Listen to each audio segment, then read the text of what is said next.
Hello, guys. It's me, Joe, in the garage again. I think it was Saturday or so. Just to want to finish it up, but I didn't feel too good, so I didn't talk much. Just want to get this thing done. But that's the way it goes sometimes. So here I am, pretty much putting the clutch on, try to make it work, and I have to watch the dog because he usually always tries to be behind me, just like that dog in Spin City. He wanted to have a suicide, I guess, but my dog Cody likes to kill me, I guess. Don't know how many times I tripped over that little effer.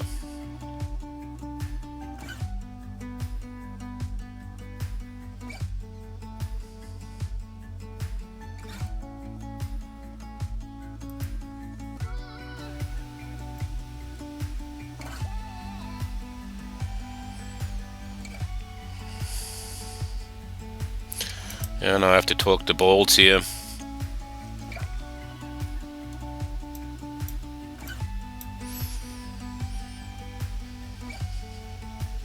And apparently it's challenging to set the torque wrench up.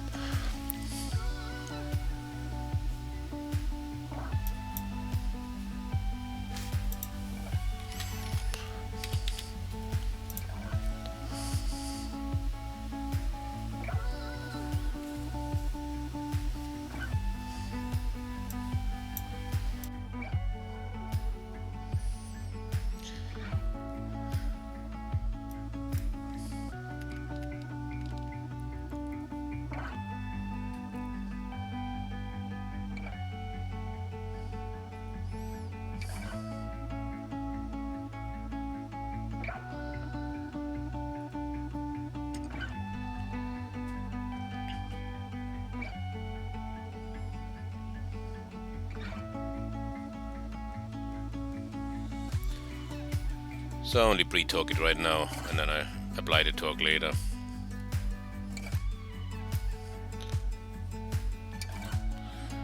And unfortunately, in my age, you have to mark the bolts.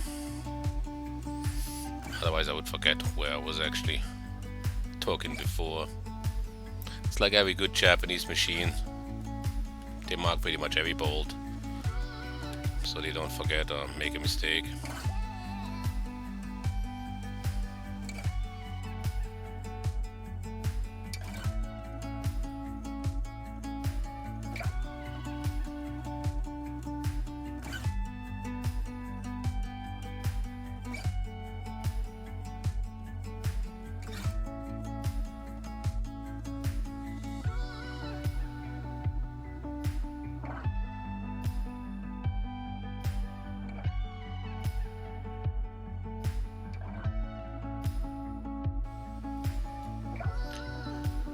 And I think it's time to get the O-rings into the front timing chain cover.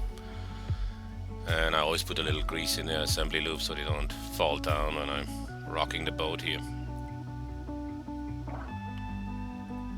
Hey, wrong finger, dude.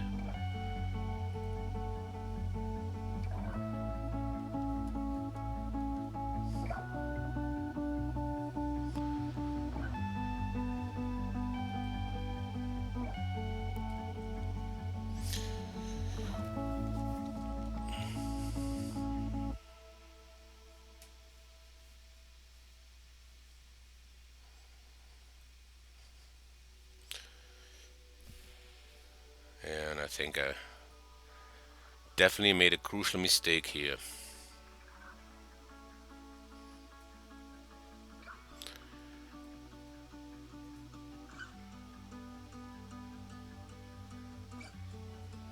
Which later we can see. I forgot something.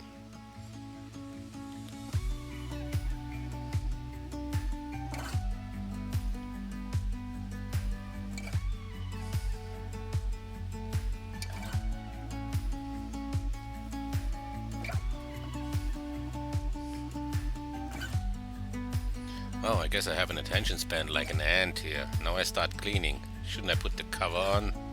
What's going on?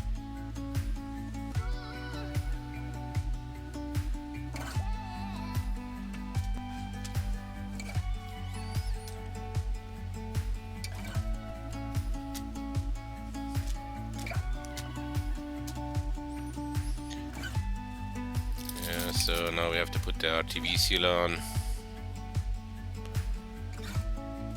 I'm not using the original one, the 3-bond one. I use one from Wycon. It's coming nicely in a wonderful little dispenser with a trigger, so you don't have to squeeze and move really hard with a tube.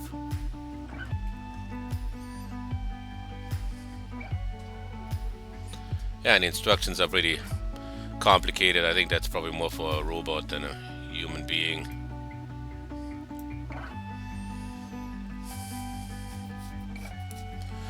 So let's put that damn black RTV seal on.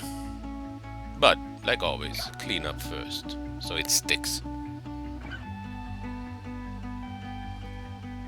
Yeah, it's definitely a biatch to clean that cover off. First, getting it off is always a tight one, these ones.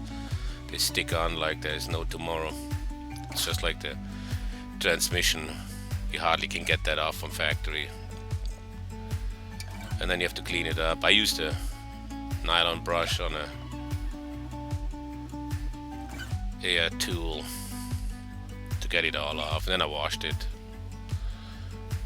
with some degreaser.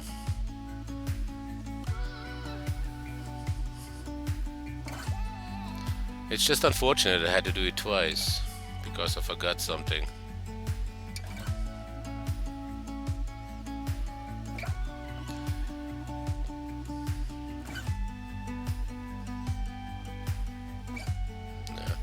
Try to figure out the right stream coming out of the nozzle.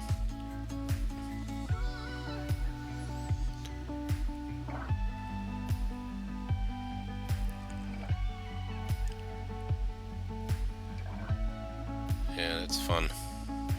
Should have had a couple beers before I did that.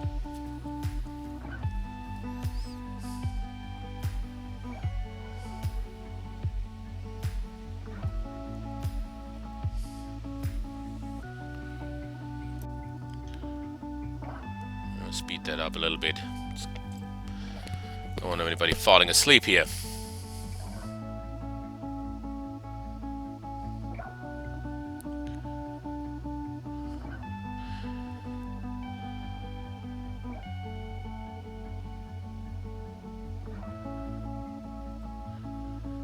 I don't know, it's quite impressive, the Japanese, how they machine things, that they don't need big gaskets like other countries.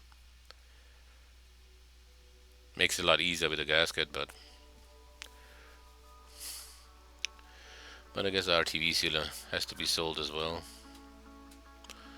Yeah, just cleaning up the surfaces so no oil is there. It came out of the engine the whole time, so it seals up properly. I really don't want to take it out a third time. Even it might be interesting. It's not for punishment, it's for exercise. I'm getting pretty good at it. Take an engine out in pretty much less than an hour.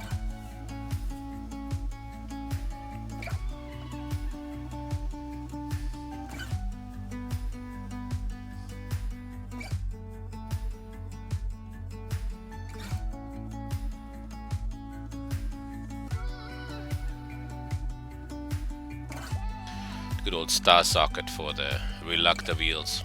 You can get them actually really cheap at Harbor Freight, I guess. And make sure you check when you take them from the old engine to the new engine not to mix them up left and right side. That's important. They're differently clocked on the variable valve timing wheel. Oh, what is this here? Holy sh! There's some O-ring missing. That's not cool.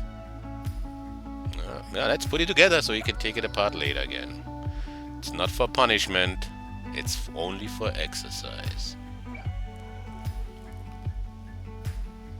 Yeah, now let's torque it nicely so you can take it off later. Yeah, that 6mm I think is 7.4 foot-pounds and the 8mm 18.4 foot-pounds. And starting from the inside, going out, first the small ones, the M6s, and then pretty much in a crisscross pattern all the way around.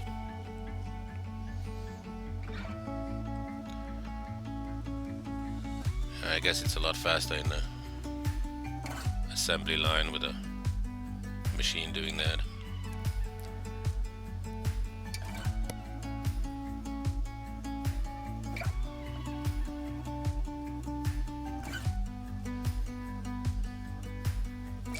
Yeah, the good thing is when I redid it the next morning, I changed the seal out as well. Looked a little bit cruddy there.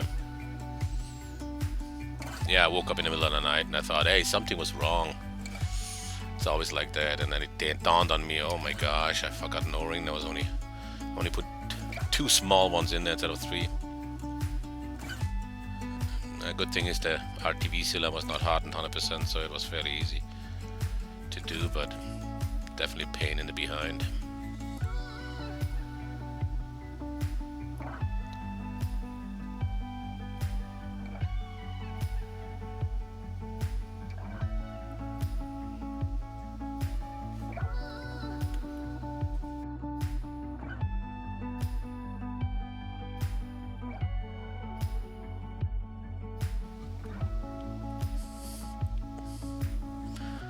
Yeah, these impact are definitely godsend in these days when you have these many bolts to run in there. I remember in the 90s I had to use just a drill, a cordless drill. Man, oh man, these things were heavy. Here I just chased one of the threads. It was kind of gunky, so I want to make sure I get the right torque, especially on the bottom half of the cover, since I don't want to have any leaks. Hate leaks, especially when they trip on your exhaust.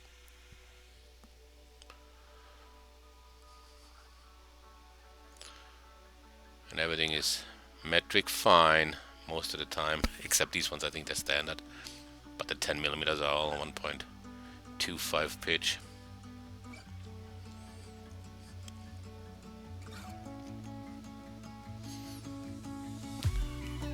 Always looking for something, never find the right thing, eh?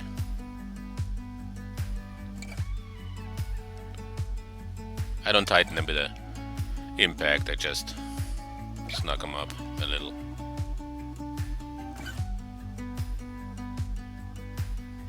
And then I go back with a marker again for a little brain bridge. And let's go torque them up.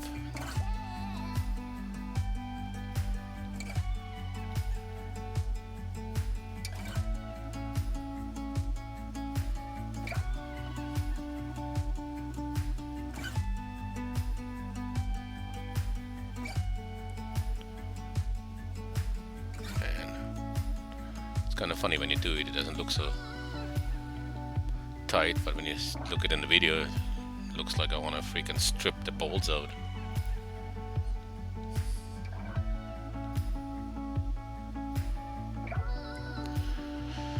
Let's fast forward a little here.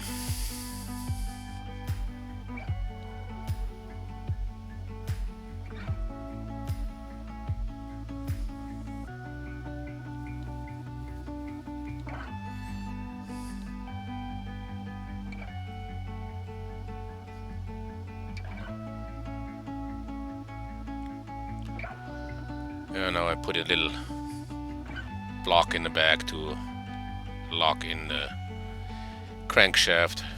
It's just a tie down and a bolt, that's it, which I snug up against one of the bolts on the flywheel so I can tighten up, torque the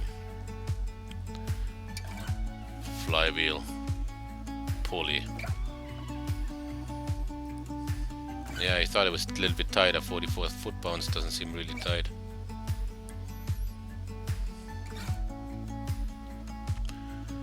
But I guess it is what it is.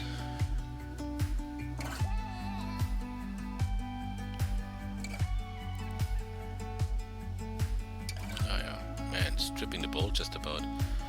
And now I pretty much continue to put the Plenum on with the blades and the TGV housings.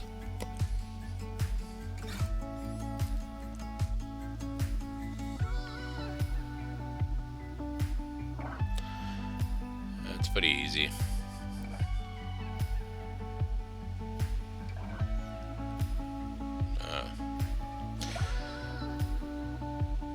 I reused all the gaskets on the EGR, crossover pipe, everything. I didn't buy anything new there. The old stuff works well. They're all sheet metal, stainless. Getting a little bit distracted there, putting a bracket on, not finishing the other stuff, I guess.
Taking off the gizmo which kept the crankshaft from rotating.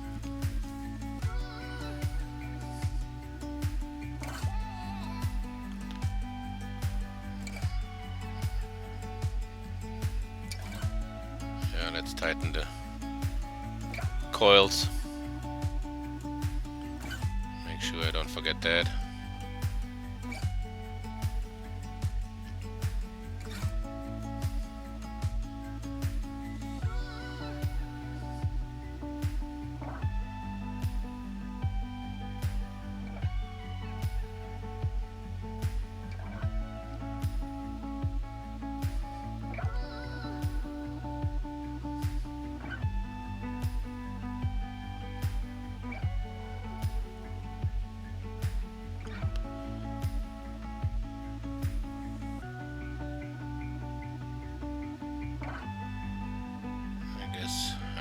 Gasket in there under the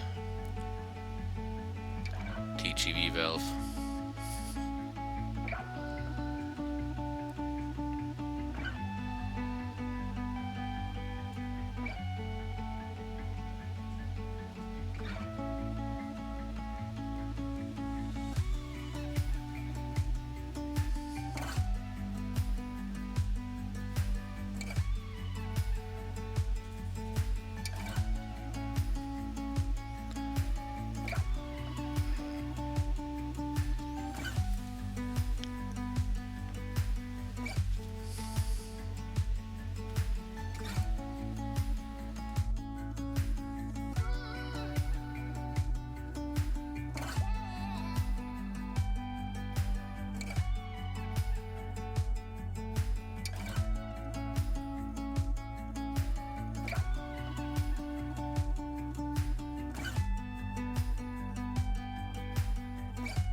Yeah, now I'm torquing up the Plenum to the engine.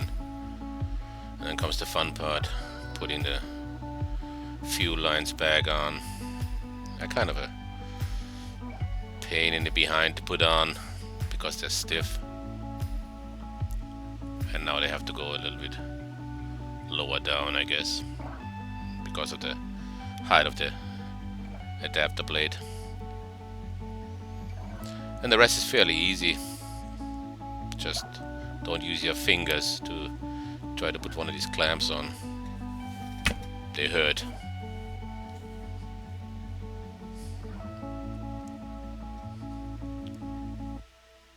Some of them are okay to do by hand. This one wasn't.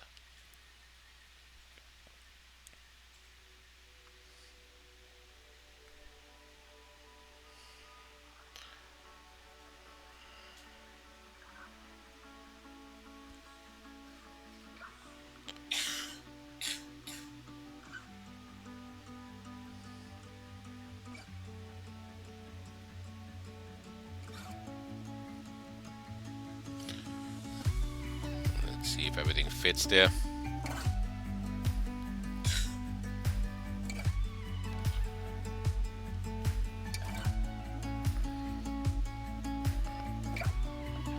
Oh, there. Forgot.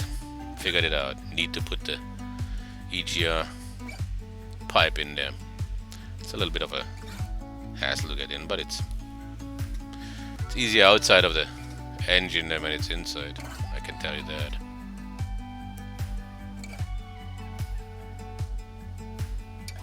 That's how I started out. I scanned the backside of the engine to see how I have to extend the EGR pipe. That was quite the chore to go do that whole thing in the engine bay.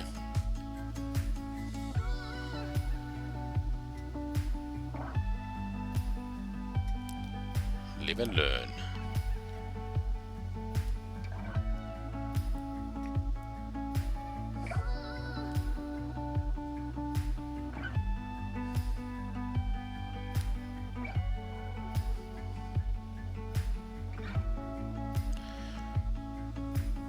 Hey dude, after tight is a broken bolt.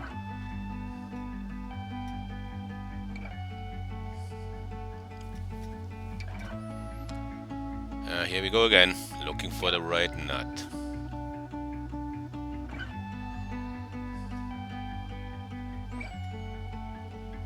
I don't know, and you never find anything, and in the end of the build, there's always stuff left over. It's kind of funny.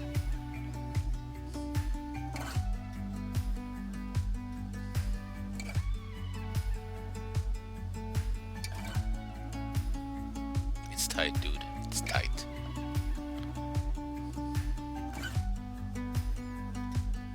Do I talk in the third person here? That's weird.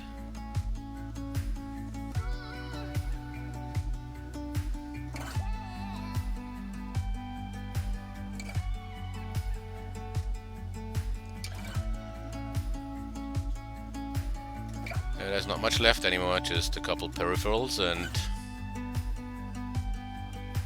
then stab it into the engine area. Yeah, just put another bracket on for the O2 sensor plugs there. That's a little bit tough on inside the car to put that in.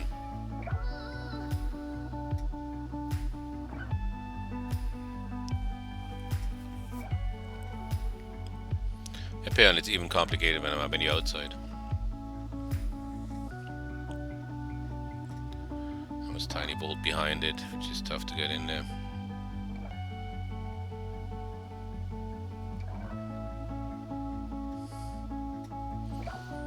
But all in all, it's a really nice design Subaru has going on there, compared to my old water boxer on my vans.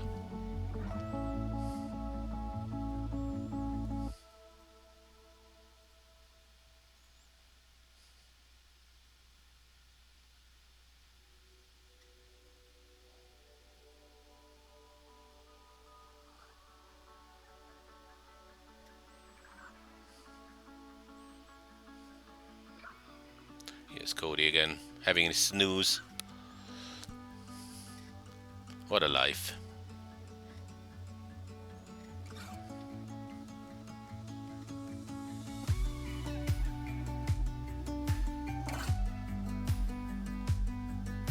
Oh, still working on that bracket, really?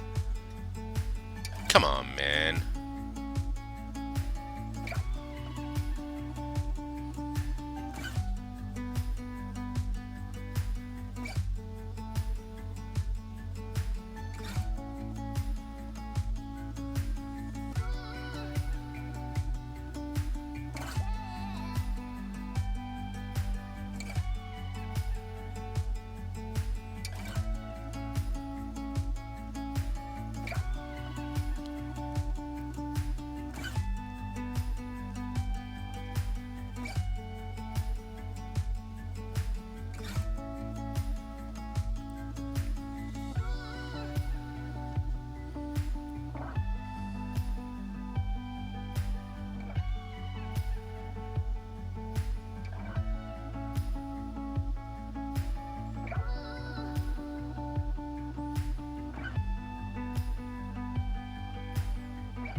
Alright, that's done.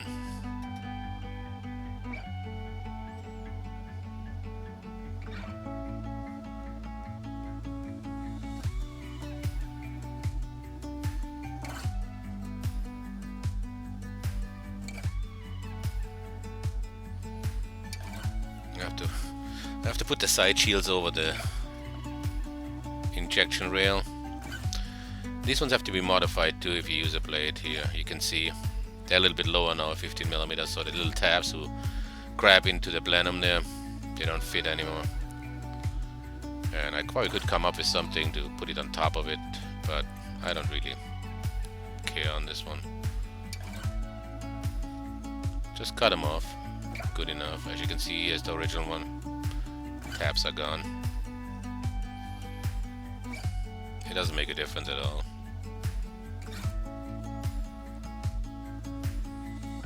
I wondered why they put that in there anyways.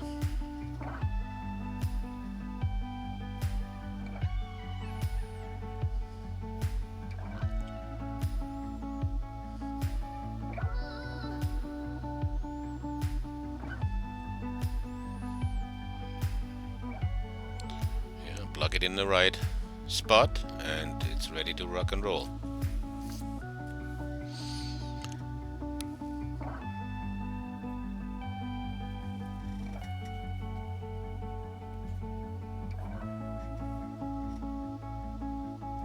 Yeah, from here on it's pretty much find the right plug and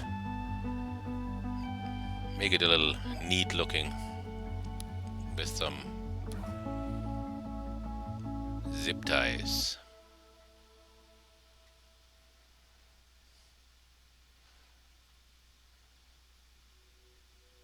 I love zip ties, especially when you cut them off and you stick your hand in the engine bay and then slip or so and you cut your hand on the ends. That's awesome.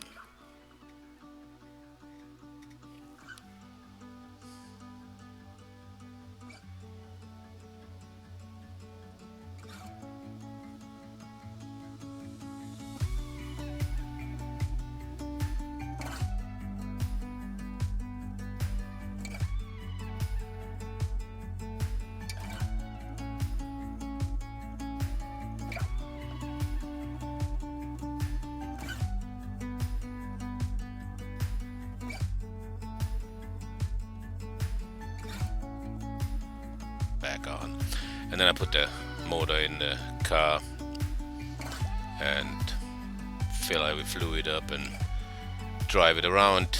I made a video for next day too, except that infamous O-ring thing, I didn't do anything there.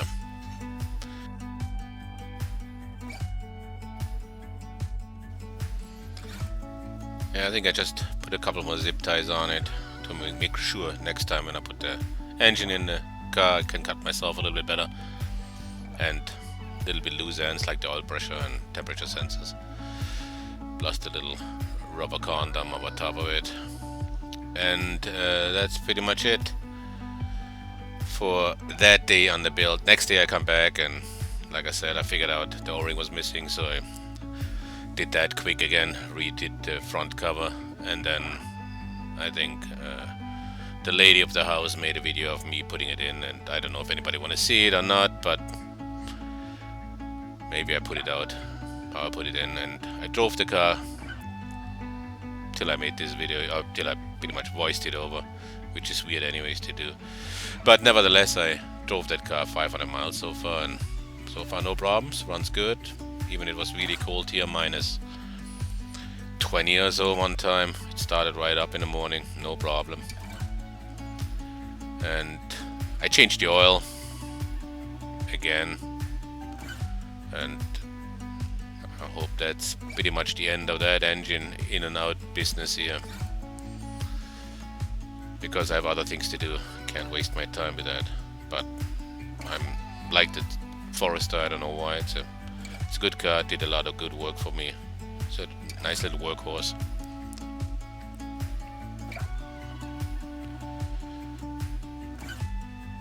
So if you guys have any comments or anything, want to ask anything or want to see something else, just leave me a comment. So far in the other video, nobody left any comments yet. I don't know if this is a good thing or bad thing, but check it out if nobody's seen it before. It's just the explanation how the swap goes. Have a great day and thanks for watching.